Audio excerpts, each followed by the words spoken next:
Hey guys, welcome back to another reaction video. So दोस्तों, दिवाली तो ख़त्म हो गई, लेकिन दिवाली के धूम धड़ाके अभी तक ख़त्म नहीं हुए हैं। ये त्यौहार ही ऐसा होता है कि मन करता है कि बस जितना लंबा खींच सकता है उतना लंबा खींच जाए। तो इसीलिए अभी भी लोग एंजॉय करते हुए और पटाखे फोड़ते हुए नज़र आ रहे हैं। मेरे बैकग्राउंड से भी आपको बड़े बम पटाखों की आवाज़ आ रही होगी। तो ये तो चलो हम अपनी और आपकी बात कर रहे हैं, लेकिन आजकल कुछ कुछ ऐसे सेलिब्रिटी जो शायद बहुत टाइम से दिवाली, होली, नवरात्र, दशहरा ये सब मनाना भूल चुके थे, अचानक से उन्हें भी काफ़ी सालों के बाद ये याद आ गया कि दिवाली भी कोई फेस्टिवल होता है और दिवाली में सेलिब्रेशन और गिफ्ट्स भी दिए जाते हैं। तो आप लोग भी मेरा इशारा समझ ही गए होंगे कि मैं किसी और की नहीं, पिपिका मैडम की ही बात कर रही हूँ। जी हाँ, पिपिका मैडम के कल के व्लॉग के बाद इस बार दोस्तों मैंने कुछ नहीं कहा है, इस बार पिपिका मैडम के कमेंट सेक्शन में उनको देखने वाली ऑडियंस ने ही, अगर उनके पास 100% कमेंट है ना, तो उसमें से आप ये मानिए कि 60% कमेंट तो इसी बात से रिलेटेड है जो बात मैं अभी करने वाली हूँ। मैं आपके रेफरेंस के लिए स्क्रीनशॉट भी लगा दूंगी कि ये सारे कमेंट्स उन्हीं की वीडियो के नीचे आए हैं, क्योंकि दीपिका मैडम मौसम से भी जल्दी रंग बदलती है, ये तो मैंने पहले भी आपको बोला था। और जैसे मैंने बताया ही था कि ये जो फैमिली है ये कन्वीनियंस के अकॉर्डिंग सब कुछ बदल देती है। मतलब रिश्ते बदल जाते हैं, भावनाएं बदल जाती हैं, जज्बात बदल जाते हैं, और अब तो त्योहार भी बदल चुके हैं। जी हाँ, बहुत टाइम के बाद पिपिका मैडम को याद आया कि दिवाली एक बहुत बड़ा त्योहार होता है और उनके घर में काम करने वाले हेल्पर्स अधिकतर हिंदू हैं और वो दिवाली को सेलिब्रेट करते हैं। तो इस बार उन्होंने दिवाली में भी अपने हेल्पर्स को, अपने हाउस हेल्प को काफ़ी सारे गिफ्ट्स प्रोवाइड किए हैं।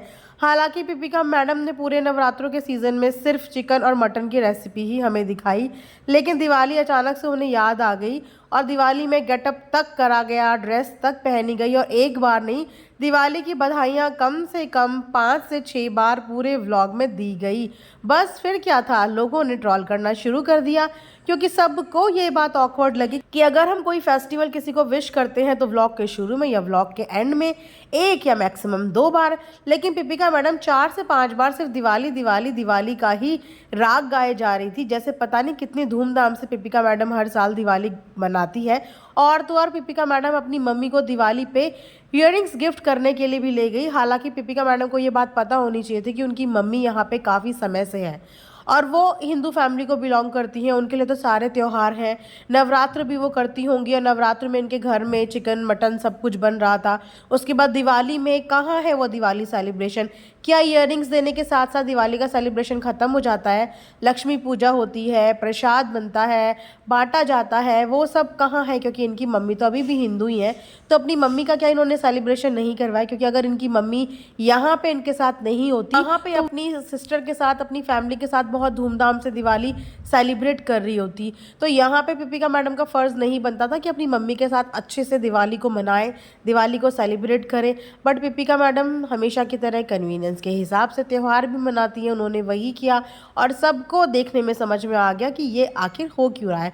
क्योंकि जब तक बात व्लॉग की थी, पिपिका मैडम को कोई फिक्र नहीं होती थी, क्योंकि पिपिका मैडम के बाद मैक्सिमम जनता वही है जो उन्हें पसंद करती है और उन्हें फेवर करती है। बट क्योंकि अब जनाब पहुंच चुके हैं एक नेशनल टेलीविजन पे, जहाँ पे उनको हर जगह के लोग, हर कास्ट के, हर क्रीड के, हर जगह के लोग देखेंगे। क्योंकि अगर आपको याद होगा, ये वही मंच था जहाँ पे पिपिका मैडम ने जाके ये बोला था कि मैं दिवाली भी मनाती हूँ और मैं ईद भी मनाती हूँ।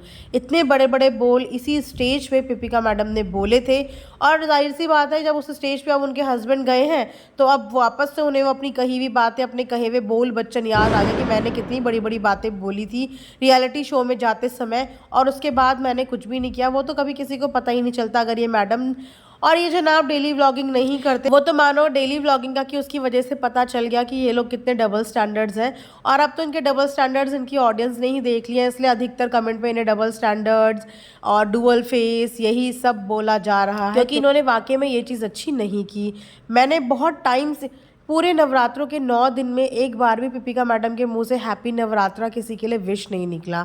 काफ़ी सारे त्यौहार गए जिसमें पिपिका मैडम की साइड से कभी भी विश नहीं आई, लेकिन अचानक से दिवाली की उन्हें विश याद आ गई, कपड़े याद आ गए, तो सबको ये चीज़ बहुत ऑकवर्ड लगी और बार बार रट्टू तोते की तरह जैसे रटा रखा हो कि यही बोलना है और बार बार बोलना है, क्योंकि अब हमें दोनों साइड की ऑडियंस का सपोर्ट चाहिए। नेशनल टेलीविजन पे शो है और सबके वोट चाहिए, तो वोटिंग अपील के लिए अच्छा है। वैसे एक बात बताऊं तो इस तरीके से वोट मांग के ना कुछ भी नहीं होता, आपको जनता का दिल जीतना पड़ता है।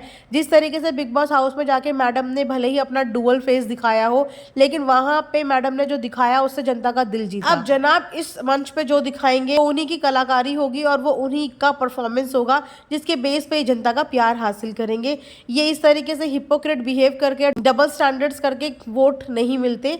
वोट मिलते हैं आपकी परफॉर्मेंस के बेस पे कि आपने कैसा परफॉर्म किया। अब ऐसा नहीं होता जनता कि किसी का परफॉर्मेंस इनसे कई ज़्यादा अच्छा हो और उस बंदे को वोट नहीं करे, और जिसका परफॉर्मेंस अच्छा ना हो उसको वोट कर दे। तो बजाय ये ड्रामा करने से अच्छा है कि अपनी परफॉर्मेंस और अपनी प्रैक्टिस पे और अपनी मेहनत पे ट्रस्ट करो, अपने ऊपर ट्रस्ट करो। बिकॉज इस तरीके से देख के तो ऐसा लग रहा है कि आप लोग बहुत नर्वस हो और आप लोगों को अपने ऊपर कॉन्फिडेंस ही नहीं है कि आप लोग शो में आगे जा सकते हो।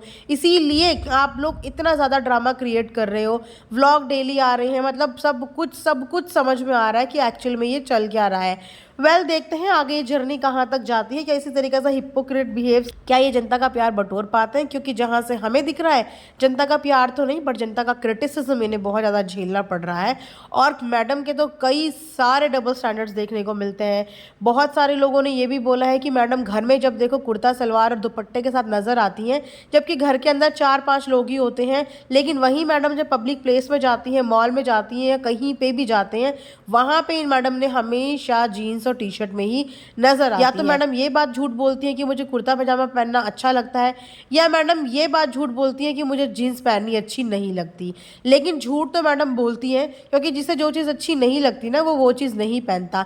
लेकिन अक्सर बैक टू बैक मैडम को काफ़ी दिन से जीन्स और टी शर्ट देखा जा रहा है, और घर में मैडम सूट देखती हैं। देखो किसी भी तरीके का कपड़े पहनने की मैं कभी भी आपत्ति नहीं जताती, जिसको जो पसंद है उसको वो सब पहनने की पूरी आज़ादी है। लेकिन यहाँ पे बात हो रही है फेकनेस की, कि एक्चुअल में आपको पसंद क्या है। क्योंकि एक तरफ आप अपने कपड़े को लेकर लड़ने धरने आ जाती हैं कि नहीं मेरे को यही पसंद है, मुझे ऐसे ही पहनना है, और दूसरी तरफ आप अपनी बोली हुई बातों से डायरेक्ट अपोजिट बात करती हैं।